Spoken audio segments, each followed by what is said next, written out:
बिस्मिल्लाहिर्रहमानिर्रहीम। इंसान की चार तरीक़ों से पैदाइश। दोस्तों, आप सबसे गुजारिश है मेरे चैनल को सब्सक्राइब कर लें। इंशाअल्लाह इस्लामी और इस्लाही वीडियो इस चैनल पर अपलोड होती हैं। आप सबसे गुजारिश है कि प्लीज़ इसको भी आगे शेयर कर दिया करें वीडियोस को। मेरे चैनल पर 500 वीडियोस हो चुकी हैं, तो प्लीज़ आगे लाजमी शेयर किया करें, थोड़ी सपोर्ट दिखाएं। मर्द और औरत का मिलाप, जैसा कि आम तौर पर इंसानों बच्चों की पैदाइश दरपेश होती है। नंबर 2, तन्हा मर्द से एक इंसान की तख्लीक हुई, यानी अम्मा हवा। नंबर 3, एक कंवारी व पाक दामन औरत से एक इंसान का पैदा होना, यानी हज़रत मरियम से हज़रत ईसा अलैहिस्सलाम का पैदा होना। नंबर 4, बिना माँ बाप के मट्टी से हज़रत आदम की पैदाइश।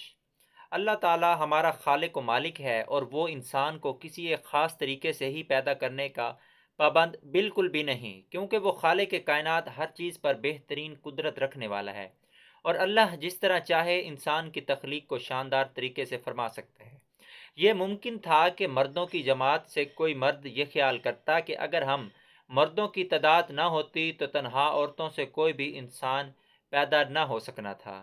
फिर इसी तरह औरतों की जमात को भी यही गुमान रहता कि अगर हम औरतें ना होतीं तो तन्हा मर्दों से कोई इंसान पैदा ना हो सकता।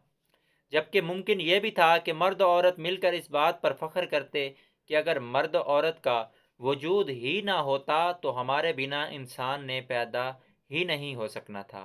पर बेशक अल्लाह हिकमत वाला और हर चीज़ पर कुदरत रखने वाला बड़ा मेहरबान और रहीम है। बेशक बेशक। दोस्तों, इसको आगे लाजमी शेयर करें ताकि किसी मुसलमान का भला हो सके, और दुआ है अल्लाह पाक आपको और हम सबको हमेशा अमल करने की, नेक अमल करने की तौफीक अता फरमाए। दोस्तों, वीडियो को लाइक करके चैनल को सब्सक्राइब कर दीजिएगा और वीडियो को आगे लाजमी शेयर कीजिएगा। शुक्रिया।